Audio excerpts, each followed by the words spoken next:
Hello friends, welcome back once again. Friends, आज की class में हम लोग चर्चा करेंगे पादप जन्म के बारे में, अर्थात कि पादप प्रजनन के बारे में कि पौधों के अंदर आप कैसे प्रजनन करा के अच्छे किस्म प्राप्त कर सकते हैं। जिस प्रकार से हम लोगों ने देखा था कि जीवों के अंदर हमने कृत्रिम तरीके से प्रजनन कराया और प्रजनन करा के वांछित जितने भी हमें जो गुण चाहिए वो सारे गुण हमने प्राप्त किए। अब उसी तरह से हमें जानना है कि पौधों के अंदर किस प्रकार से प्रजनन की क्रिया कराए और पौधों के अंदर आप किस तरह से विकास करें, क्योंकि हमें क्या करनी है कि अपने देश में खाद्यान्नों के जो उत्पादन है उसमें वृद्धि करनी है। क्या करनी है आपको? खाद्यान्न के उत्पादन में वृद्धि करनी है, उत्पादन में वृद्धि करनी है। अब खाद्यान्न के उत्पादन में वृद्धि करनी है तो कंफर्म है कि हमें खाद्यान्न बढ़ाना पड़ेगा। भोजन सामग्री जितना भी हमें खेतों से प्राप्त होती है उनकी मात्रा हमें ज्यादा लानी पड़ेगी। अब उनमें ज्यादा लाने के लिए हमारी जो प्रक्रिया थी, अभी तक हम लोगों ने देखा कि पशुपालन में हम लोगों ने मवेशी का, पशुपालन के अंतर्गत हमने उन्नत किस्म के मवेशियों को प्राप्त किया और अधिक से अधिक, ज्यादा से ज्यादा हमने लाभ प्राप्त किया। जैसे अंडे देने वाली आपने मुर्गी का किया हो या फिर आपका दूध देने वाले गाय या भैंस का किया हो, तो इस प्रकार के हमने मवेशियों में प्रजनन देखा था। अब क्या देखना है कि इन खाद्यान्नों के उत्पादन में वृद्धि के लिए अब देखना है कि पादप में प्रजनन कैसे कराए, पादप में प्रजनन कैसे कराए या फिर पादप में हमें प्रजनन कराने की क्या आवश्यकता है।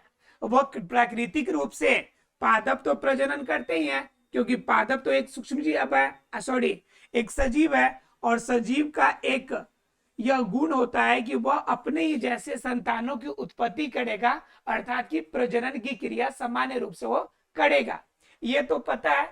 लेकिन हमें कृत्रिम तरीके से पादप के प्रजनन कराने की आवश्यकता क्यों पड़ती है? बात ये आती है, जरा गौर कीजिएगा कि इंडिया में आपकी पूरे अदर कंट्रीज है, क्योंकि कुछ आंकड़े आप देखेंगे उसके अकॉर्डिंग आपको लगेगा कि आपको क्या चेंजेस करना चाहिए और क्या चेंजेस नहीं करना चाहिए। मैंने पहले ही बोला था कि आपके इंडिया का लगभग आज भी 60 से 70% जनसंख्या जो है हमारे कृषि पर निर्भर है। किस पर निर्भर है? कृषि पर निर्भर है। और पूरी दुनिया में अगर क्षेत्रफल की दृष्टि से बात किया जाए तो इंडिया अपना 7th रैंक पे रखता है, 7वें स्थान पे आता है। और जनसंख्या में बात किया जाए तो जनसंख्या में आज टॉप लेवल पे है, फर्स्ट लेवल पे है। तो बात ये आती है कि इस इंडिया में जब टॉप लेवल पर जनसंख्या है तो जो जितने भोजन की आवश्यकता होगी ये भी दुनिया में सबसे ज्यादा होगी। पूरी दुनिया में जितना भोजन की आवश्यकता होगी उन सब से ज्यादा इंडिया को होगी, क्योंकि जनसंख्या तो सबसे ज्यादा है। और क्षेत्रफल में कितने नंबर पे है? 7th रैंक पे है, मतलब क्षेत्रफल भी हमारे पास कम नहीं है। अब बात आती है कि इतने क्षेत्रफल में से 60 से 70% लोग, यानी कि जब एक रैंक पे है और इसमें 60 से 70% लोग हमारे कृषि पर निर्भर है। किस पर निर्भर है? कृषि पर निर्भर है। तो बात यह आती कि हमारा जो जमीन होगा वो भी उसी के अनुरूप है। अब उनमें हम कैसे वृद्धि कर सकते हैं? हमारी जनसंख्या जिस रफ्तार से बढ़ रही है उस रफ्तार से हम खेतों को तो नहीं बढ़ा सकते। मान लीजिए किसी के पास अगर जमीन, मान लीजिए कि 10,000 स्क्वायर फुट है, किसी के पास मान लीजिए 10,000 स्क्वायर फुट जमीन है। अब ऐसा तो होगा नहीं कि एकाएक से वो क्या हो जाए कि वो जमीन बढ़ के आपका 20,000 स्क्वायर फुट हो जाए, 50,000 स्क्वायर फुट हो जाए, या पूरी इंडिया का जितना क्षेत्रफल है क्षेत्रफल बढ़ रहा है दिन प्रतिदिन। ऐसा बिल्कुल भी नहीं हो रहा है। मतलब हमें क्या करने की आवश्यकता पड़ेगी? इतने ही जगह में हमें ज्यादा से ज्यादा उत्पादन करना पड़ेगा। अब बात यह आती है कि हमारे पास अगर दुनिया का 7वां रैंक अगर क्षेत्रफल में है तो उसके अनुरूप हम जो भोजन का उत्पादन करते हैं उस उत्पादन से हम अपने इंडिया के लोगों का भरण पोषण कर सकते हैं कि नहीं? पहला नंबर बात। दूसरा नंबर बात, अगर भरण पोषण हो जाए, अगर ज्यादा हो जाए, तब हमें दूसरे कंट्री को बेचनी होगी। हम एक्सपोर्ट कर सकते हैं, दूसरे कंट्री को बेच सकते हैं। लेकिन पहली रिक्वायरमेंट तो ये होगी कि जो घर में जितने सदस्य हैं, इस देश में जितने सदस्य हैं, सभी को पर्याप्त मात्रा में भोजन उपलब्ध हो। तो भोजन उपलब्ध होने के लिए हमें क्या होना चाहिए? भरपूर मात्रा में या बेहतर तरीके से कृषि होना जरूरी हो जाता है। तो कृषि इस अनुरूप नहीं हो रहा है कि हमारी दिन दुगुनी और रात चौगुनी बढ़ती हुई जनसंख्या की रिक्वायरमेंट को पूरा कर सके। तो जब हमारे पास साधन अवेलेबल है, हमारे पास जगह भी अवेलेबल है, फिर हम अपने सिर्फ आपकी जो जनसंख्या है, उस जनसंख्या के लिए भोजन क्यों नहीं जुटा पा रहे हैं? बात ये आती है कि जब हमारे पास सब कुछ अवेलेबल है, तो हम अपनी रिक्वायरमेंट फुलफिल क्यों नहीं कर पाते हैं? तो उन सभी जरूरतों को पूरा करने के लिए हमें क्या करना पड़ेगा? हमारे उत्पादन में वृद्धि करनी पड़ेगी। और उत्पादन में वृद्धि कैसे होगी? तो समझिए जरा से एक बार और, कि हमारे पास जो बीज है, हमारे पास जो बीज है, वह बीज हमें अनाज कम देती है। अनाज क्या करती है? कम देती है। अब अनाज कम देने का मतलब क्या हो गया? मान लीजिए एक बीज लगाते हैं, तो एक बीज से हमें 10 अनाज मिलते हैं। कितने मिलते हैं? 10 दाने हमें प्राप्त होते हैं। एक दाना से, एक दाना हमने लगाया, तो एक दाना से मान लीजिए हमें 10 दाना प्राप्त होता है। लेकिन इस अनुरूप आने से हमारी भरण पोषण नहीं हो रही है। मतलब आपको क्या चाहिए? हमें ऐसी कोई फसल चाहिए जो एक दाना लगाएं तो कम से कम हमें 15 से 20 दाने दे, 15 से 20 दाने दे, तब जाके हम अपने भरण पोषण कर पाएंगे। तो ये कब होगा? एक दाना से 15 से 20 दाना हमें कब प्राप्त होगा? जब हम क्या करेंगे? अपने फसल के उत्पादन में वृद्धि करेंगे। हम क्या करेंगे? अपने खेत में कृषि का लेवल बढ़ाएंगे।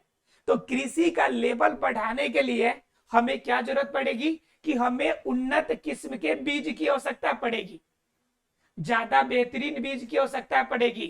तो वो बीज हमें कब प्राप्त होगा? पादप में प्रजनन से। क्योंकि दूसरे किसी कंट्री में अगर यह बीज एक दाने से अगर 50 दाने देती है, तो समझिए कि हम उस दाने को लाकर अपने कंट्री में तो लगा नहीं सकते हैं, क्योंकि वहां का इन्वायरमेंट अलग है और हमारे इंडिया का इन्वायरमेंट अलग है। वहां पर बिल्कुल ठंड मौसम होती है और हमारे पास गर्म का मौसम है, हल्का फुल्का। तो उस कंडीशन में क्या हो सकती है कि वो अनाज अगर यहाँ पे लगाते भी है, तो हमें वैसा उत्पादन नहीं मिलेगा। और क्या नहीं मिलेगा? और ना ही वह इस धरती पर ज्यादा दिनों तक वह पौधा जीवित रह पाएगा।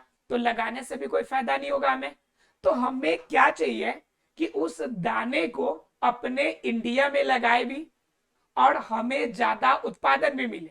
तो वह कंडीशन कब होगा? जब हम पादप में प्रजनन कराएंगे। अर्थात क्या? पादप में प्रजनन की हमें आवश्यकता क्यों पड़ेगी? तो इनके लिए कुछ पॉइंट देखिए कि हमें क्या क्या आवश्यकता है और क्यों आवश्यकता पड़ रही है। तो आप तो ये समझ गए कि इंडिया में जनसंख्या ज्यादा है। अब जनसंख्या की जितना ज्यादा है, तो उनकी रिक्वायरमेंट फुलफिल करनी हमारी अपनी जिम्मेवारी है।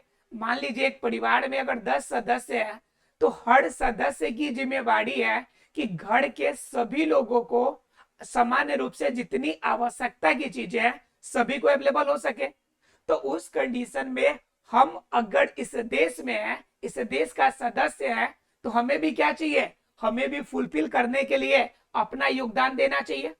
तो देखिए हमें क्या फायदा होगा अगर पादप का प्रजनन हम करा लेंगे तब। देखिए पहला नंबर, अगर पादप का प्रजनन कराते हैं तो पहला जो फायदा होगा, हमें क्या होगा? उन्नत किस्म के बीज प्राप्त होंगे। उन्नत किस्म के बीज प्राप्त होंगे। पहला काम क्या होगा? हमें उन्नत किस्म का बीज प्राप्त होगा, मतलब अच्छी क्वालिटी के बीज प्राप्त होगी। अब अच्छी क्वालिटी के बीज क्या करेगी? अब ये क्या करेगी? अधिक से अधिक उत्पादन देगी, अधिक से अधिक उत्पादन देगी। अब उत्पादन तो ठीक है, लेकिन बात आती है क्या हम उस बीज को लगाएंगे तो हमारे धरती पर रह पाएगा, हमारे यहाँ पे लगा पाएंगे कि नहीं उन बीजों को? तो बिल्कुल लगा पाएंगे। अर्थात कि ये जो बीज होंगे, ये बीज हमारे वातावरण के अनुकूल होंगे, हमारे वातावरण के अनुकूल होंगे, अनुकूल होंगे। ठीक है। और क्या, तो जब ऐसी चीजें हमें अगर मिलने वाली है तो इन्हीं की तो हमें जरूरत है। हमें जरूरत किन चीजों की है? जो ज्यादा उत्पादन दे दे, कम समय में पक जाए। देखिए हमें जरूरत, देखिए हमें जरूरत किस लिए है कि ये जो पादप दे, हमें क्या जरूरत है कि हमें क्या कर दे कि कम समय में भोजन तैयार हो जाए, कम समय में हमारा पौधा तैयार हो जाए, कम समय लगे पौधा तैयार होने में। पहला काम कि कम समय में पौधा तैयार हो जाए। दूसरा है क्या भाई कि अधिक आपका अनाज दे दे, अधिक से अधिक, अधिक से अधिक। देखिए तो क्या चाहिए? अधिक से अधिक उत्पादन हो जाए, हमें अधिक से अधिक उत्पादन प्राप्त हो। दूसरा यानी कम समय में तैयार हो जाए, अधिक से अधिक उत्पादन हो। तीसरा क्या हो जाएगा आपका कि तीसरा हो जाएगा कि पीड़कों से बचा रहे, पीड़कों से बचा रहे। अब पीड़कों से बचा रहने का मतलब क्या? अब मान लीजिए कि फसल लगाए और उस पर इतना ज्यादा कीड़ा पड़ गया कि खराब हो गया सब, तो उनसे भी बचा रहना चाहिए। तो पीड़कों से बचाव हो सके। और क्या चाहिए फायदा में? हमें जरूरत है कि आपका क्या होना चाहिए कि उनमें कोई भी टॉक्सिन वाला मटेरियल नहीं होना चाहिए, कोई भी जहरीला मटेरियल नहीं होना चाहिए, टॉक्सिन वाला कुछ भी नहीं होना चाहिए। ठीक है।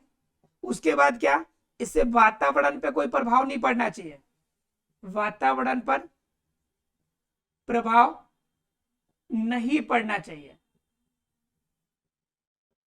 क्लियर है? हमें ऐसा ही नहीं चाहिए, हमें क्या चाहिए कि कम समय में भोजन तैयार हो जाए, अधिक से अधिक मात्रा में उत्पादन हो जाए, पीड़कों से बचाव रहे मतलब कीड़े जल्दी ना लगे।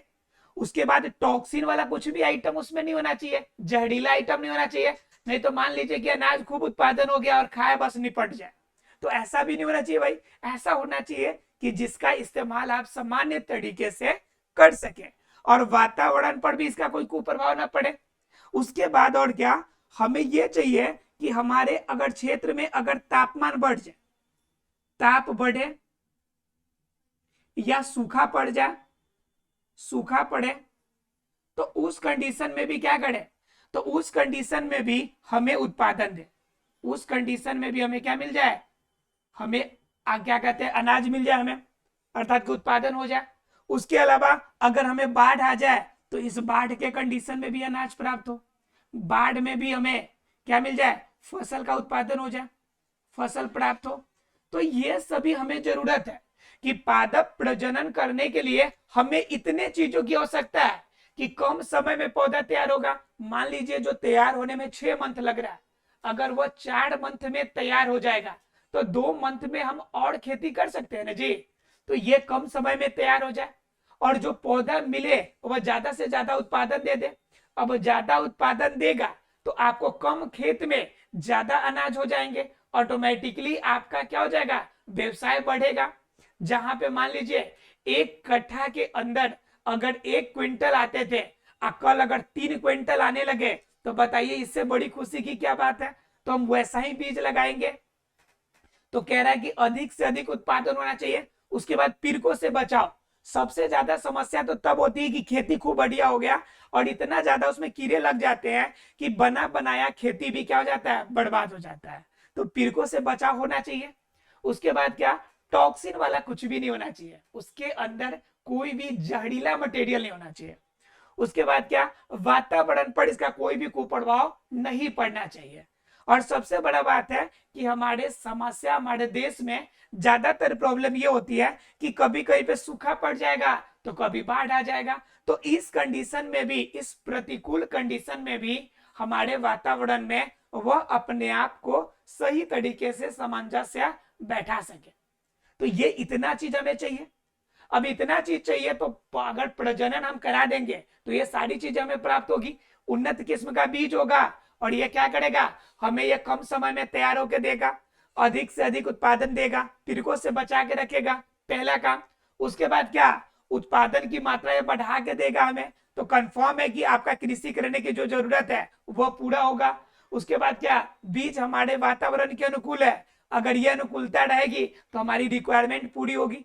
मतलब क्या, इन दोनों की सामंजस्य कब बैठेगी, जब बीच में हम क्या कराएंगे, पादप में प्रजनन कराएंगे, अर्थात कि पौधों में प्रजनन करा के हम इन दोनों में क्या करा सकते हैं, इन दोनों में सामंजस्य बैठा सकते हैं। क्लियर है? अगर ये दोनों चीजें अगर हमें क्लियर हो जाएगी तो आसानी से हम क्या कर सकते हैं कि बेहतर आपका पौधे से प्राप्त कर सकते हैं और उसी के अनुरूप हम ज्यादा से ज्यादा उत्पादन प्राप्त कर सकते हैं। अब बात यह आती है कि हमने समझ लिया कि पादप प्रजनन की आवश्यकता क्या है और पादप प्रजनन अगर होगी तो हमें फायदे क्या हो सकते हैं, ठीक है। लेकिन बात हमने ये नहीं समझा कि उस पादप प्रजनन को करेंगे कैसे। बात ये आती है कि मान लीजिए कि हमें पता है कि इनसे फायदा है, लेकिन वो काम होगा कैसे।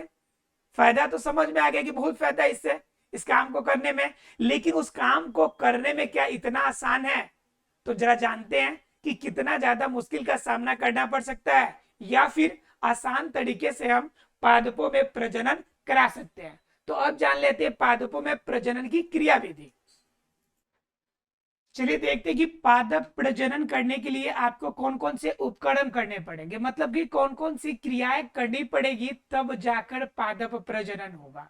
तो पहला नंबर काम है कि जब पादप प्रजनन आपको करना पड़ेगा तो पहला काम होगा ये कि आपको क्या करना पड़ेगा, सभी जीनों का, जिनका हमें एलील चाहिए, उनका जनन द्रव्य का संग्रह करना पड़ेगा।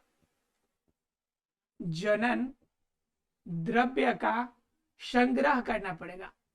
अब जनन द्रव्य का संग्रह का मतलब क्या हो गया कि हमें जिस भी किस्म का हमें सुधार चाहिए या जिनके जैसा हमें बनाना है, उनके जीनों का एलील चाहिए, उनके जीनों का एलील चाहिए। तो किनके जीनों का, तो जिनके आधार पे हमें सुधार करनी है। जैसे मान लीजिए कि हमें सुधार करनी है 30 दाना देने वाले किसी बीज को हमें बनाना है जो हमें 30 दाना दे दे, तो हमें पहले से प्राप्त 30 दाना वाले आपके क्या करेंगे, बीज के जीनों को इकट्ठा करेंगे।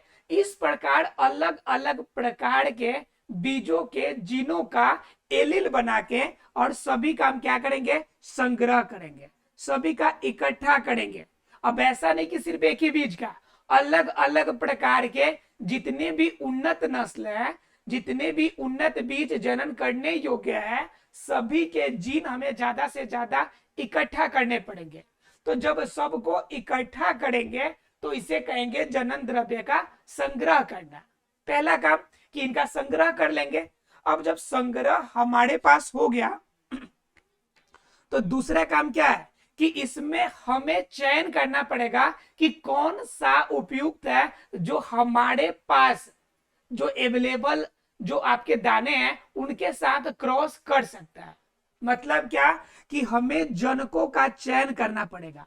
जनन द्रव्य तो बहुत सारे हम लोग लिए हैं, तो उनमें जनकों का चयन करना पड़ेगा कि कौन सा जनक हमें उपयुक्त तरीके से या अच्छा फसल उत्पादन करके देगा। मतलब क्या कि ये 30 दाना वाला है और हमारे पास अगर 10 दाने वाला अगर कोई फसल है, इन दोनों के बीच अगर हम क्रॉस करा दे, इन दोनों के बीच अगर हम क्रॉस कराते हैं तो क्रॉस कराने के योग्य क्या हमारा 10 दाना वाला 30 दाने वाले के साथ क्रॉस करने के योग्य है? क्या हमें इन दोनों में क्रॉस करने के बाद उन्नत किस्म का मिल पाएगा? तो इसलिए हमें क्या करना पड़ेगा, पहले इन सभी बातों को विचार करते हुए हमें पहले जनकों का चयन करना पड़ेगा। जब बहुत सारे जीन एलील प्राप्त करेंगे तो उनमें से हमें चयन करना पड़ेगा कि कौन सा फसल जो होगा हमें बेहतर उत्पादन दे सकता है। तो दूसरा स्टेज हो गया, पहला संग्रह करेंगे जनन द्रव्य का, और दूसरा क्या करेंगे कि उनमें से जो प्राप्त होगा उनमें से जनक का संग्रह करेंगे। कि किन से क्रॉस कराया जाएगा, क्योंकि क्रॉस कराना जरूरी है। उसके बाद हमने क्रॉस चयन भी कर लिया, ठीक है। जनकों का चयन कर लीजिए, 10 दाना वाला या 15 दाना वाला, हमारे पास बीज अवेलेबल है। हमने इसका चयन कर लिया कि हमें इन दोनों के बीच में क्या कराना है, क्रॉस कराना है। तो हमने चयन कर लिया। अब चयन करने के बाद तीसरा स्टेज क्या हो जाता है कि हमें क्या करना पड़ेगा, अब जनन द्रव्य और जो जनक हमने चयन किया है इनके बीच में क्या कराना पड़ेगा, हमें क्रॉस कराना पड़ेगा। क्या कराना पड़ेगा, सावधानी पूर्वक हमें क्या कराना पड़ेगा, क्रॉस कराना पड़ेगा। इन दानों के बीच में हमें क्या कराना पड़ेगा, क्रॉस कराना पड़ेगा, क्योंकि जैसे क्रॉस कराएंगे तो हमें उन्नत किस्म के अच्छे प्राप्त होंगे हमें बीज। तो हमें क्या कराना पड़ेगा, सावधानी पूर्वक हमें क्रॉस कराने की आवश्यकता पड़ेगी। तो ये 3 स्टेजेस हो जाएंगे। पहला संग्रह करके चयन कर लिए और चयन करने के बाद इनका हमने क्रॉस करा दिया, ठीक है, तीसरे हो गए। अब उसके बाद हमें चौथा स्टेज क्या करना है, अब देखिए, अब उसके बाद हमें चौथा स्टेप करना ही है। 4th नंबर जो स्टेप्स होगा अर्थात चौथा स्टेप, हमें यह देखना है कि जो क्रॉस है, क्रॉस में जो पुनर्योजन हो रहा है, जो नए गुण आ रहे हैं, पुनर्योजन प्रॉपर तरीके से हो रहा है कि नहीं, प्रॉपर मतलब सही तरीके से हो रहा है कि नहीं, सही तरीका से हमें प्राप्त हो रहा है कि नहीं, इनकी हमें जानकारी चाहिए। हमें चेक करना पड़ेगा कि यह पुनर्योजन प्रॉपर तरीके से हो रहा है कि नहीं। तो ये तीसरा का चौथा काम हो जाएगा। पांचवा क्या होगा कि 4 काम तो कर लिया हम लोगों ने, क्रॉस भी करा लिया, उसके बाद हम इसका पुनर्योजन भी चेक कर लिए कि सही तरीके से क्रॉस हो रहा है कि नहीं। 4 स्टेज। 5वां स्टेज क्या होगा कि हमें जो नए उन्नत किस्म के प्राप्त होंगे, उन्नत किस्म के जो बीज हमें प्राप्त होंगे, उन्नत किस्म जो प्राप्त होगा उनका हमें क्या करना पड़ेगा, परीक्षण करना पड़ेगा। हमें क्या करना पड़ेगा, परीक्षण अर्थात की जांच करना पड़ेगा कि भाई हमने जो क्रॉस कराया है क्या यह क्रॉस जैसा हमें चाहिए वैसा वांछित गुण देने वाला है, क्या यह हमारे क्षेत्र में, हमारे वातावरण में यह लगने योग्य है, क्या हमें ज्यादा से ज्यादा उत्पादन दे सकता है, क्या हमारे यहाँ के टेम्परेचर में अपने आप को यह ढाल सकता है। इन सभी चीजों का हमें परीक्षण करना पड़ेगा। यह कौन सा केस है, 5वां केस है। क्लियर है। अब बात कर लेते हैं 6ठे केस की। अब ये मान लीजिए कि हमें परीक्षण कर लिया, अब परीक्षण करने के बाद हमें जरूरत क्या पड़ जाएगी, अब कि परीक्षण कर लिए तो अब जरूरत पड़ेगी कि इन बीजों का व्यापीकरण कर ले। व्यापीकरण कर ले मतलब क्या, व्यापीकरण का मतलब क्या, हमने एक सैंपल बना लिया, परीक्षण करके हमने क्या बना लिया, एक सैंपल बना लिया। अब सैंपल बनाने का मतलब क्या होता है कि हमने एक आपका लेबल बनाया है, जो चेक किया हमने कि यह काम सही कर रहा है कि नहीं कर रहा है। अब जब सही काम कर लिया तो उसके बाद आपको क्या की जरूरत पड़ेगी, ज्यादा अनाज की जरूरत पड़ेगी, तो फिर आपको क्या कराना पड़ेगा, ऐसा ही आपको व्यापक क्रॉस कराना पड़ेगा, ज्यादा से ज्यादा क्रॉस कराना पड़ेगा, तब ना ज्यादा आपको उत्पादन मिलेगा। तो उसका व्यापक आप क्रॉस कराइएगा और उसी के अनुरूप आप क्या कीजिएगा, जैसा आपको फसल चाहिए वैसा पशुओं पादपों में प्रजनन के माध्यम से आप प्राप्त कर लीजिएगा। ठीक है। तो कुल कितने स्टेजेस जानने आपको, अर्थात कि पादप प्रजनन में जितने भी क्वालिटी चाहिए सब मिलेगी, लेकिन उनके लिए आपको क्या करनी पड़ेगी, 6 स्टेजेस करनी पड़ेगी। पहला जो सबसे ज्यादा इंपॉर्टेंट होता है कि हमें एलील का संग्रह करना, कि कितने प्रकार के एलील्स हमारे पास अवेलेबल है, और उनमें भी टफ तब हो जाता है जब उनमें संग्रह में से हम चयन करें कि कौन हमारे लिए उपयुक्त है। हजारों लोग जब अवेलेबल हो तो हमें उनके बीच में ये सिलेक्ट करना पड़ता है कि कौन हमारे लिए बेहतर है या हमारे लिए सहयोगी हो सकता है। उसी प्रकार से इनके संग्रह के बीच में, इनके जीनों के बीच में कौन सा जीन आपके लिए उपयोगी होगा, इनका चयन करना मुश्किल होगा। चयन करने के बाद क्रॉस कराना, क्रॉस के बाद आपको क्या करना पड़ेगा, इसकी सही तरीके से पुनर्योजन का आपका चेकअप करना। उसके बाद नए जो उन्नत किस्म प्राप्त होंगे उनका परीक्षण कर लीजिएगा, और जब सैंपल प्राप्त हो गया तो उन्हीं की जब ज्यादा मात्रा में निकालेगा तो यह व्यापीकरण हो गया, व्यापक तौर से प्राप्त कर लेंगे। तो यह आपकी 6 माध्यम से हम क्या कर सकते हैं, पादप के अंदर बेहतर प्रजनन की क्रिया करा सकते हैं। अब देखिए, यह प्रजनन की क्रिया कराएंगे तो इसी के आधार पे हमारी शुरू होती है इंडिया में हरित क्रांति का केस। इंडिया में क्यों, पूरी दुनिया में। तो हम लोग जानेंगे यूरोप में हरित क्रांति कब हुआ, इंडिया में कब हुआ, इनके जनक कौन रहे, ये सारी घटना हम अगले क्लास में जानेंगे। मिलते हैं अगले क्लास में, तब तक के लिए thank you very much friends.